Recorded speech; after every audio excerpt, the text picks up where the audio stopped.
Hey writers, if you're like me, outlining has all sorts of negative connotations. I went from a pantser to trying to be a planner to failing at nano to finding a happy medium, and I want to share that with you. If you don't like outlining, this is the video for you, and if you want some tips and tricks on how to outline in different ways, this video is also for you as well, so stick around to the end. Outlining can, in some ways, save you from going down a tangent and getting lost. I fell into this trap all the time, and I would end up with these incredibly long mammoth stories where I just wrote and nothing really happened. The characters were inactive because I was still figuring out the story.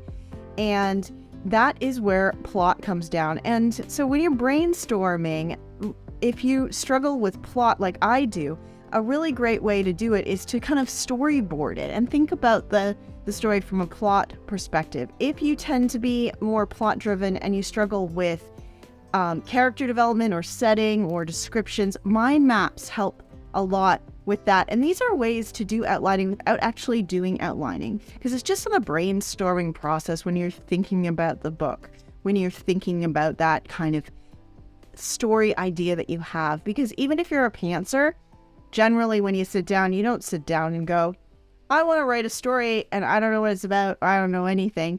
Generally, you have some kind of idea. My first attempt at outlining was to outline using the StoryGrid method. And I really loved doing this. It was super fun, but when I finally got to my novel, I felt bored with it. I felt like I wasn't feeling it anymore. I felt like I'd written it, really. And I failed NaNoWriMo that year. You do have some kind of idea, making some notes and some journaling thoughts as you write. It doesn't have to be before you write. It could be just as you write.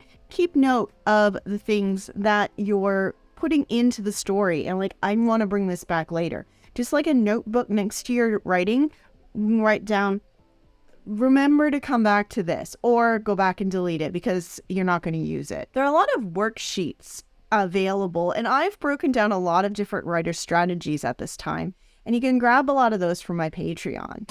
The second time I tried outlining, I used StoryGrid again, but this time I attempted to do it a little bit faster, and I didn't work quite as hard. So I did a bit of outlining in like 10 minutes, and then if I didn't have the answer, I just moved on. This was so much better for me, and I did finish that novel, I believe. Or at least I got further. If you don't like writing outlines, writing a pitch or the back cover of your novel, even before you write your novel, can help you to decide what kind of novel you're going to write, rather than a detailed outline, this scene, this scene, this scene. Just sort of like you might write a hero's journey about a character who really wants to know about his father, but no one will tell him about his father.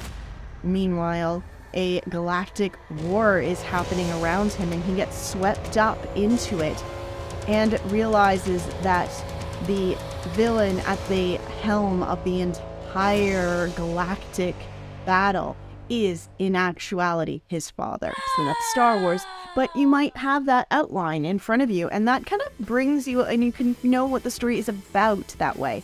That's another way to do it. Just write down your themes. What is the story about? What is it you want to scream from the rooftops? What is it your characters are going to learn? You can get advanced techniques, writing synopsis and log lines and treatments and pitches and all this kind of stuff. But basically, you want to get yourself to a point where you know you're not going to get in trouble in the mid-build. Because that's where we all get in trouble, because the mid-build is muddy.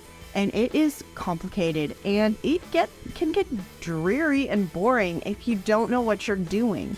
So having a little bit of an idea of where you're going and how your characters are going to fail in the mid-build, having that ahead of time will keep you from getting bored and giving up on the novel altogether. The next time I tried outlining like R.L. Stine, and that definitely worked. And I'm still in love with the novel I outlined using this method. You don't have to use chalk, but I do recommend checking out this video because it was the best way I have outlined so far.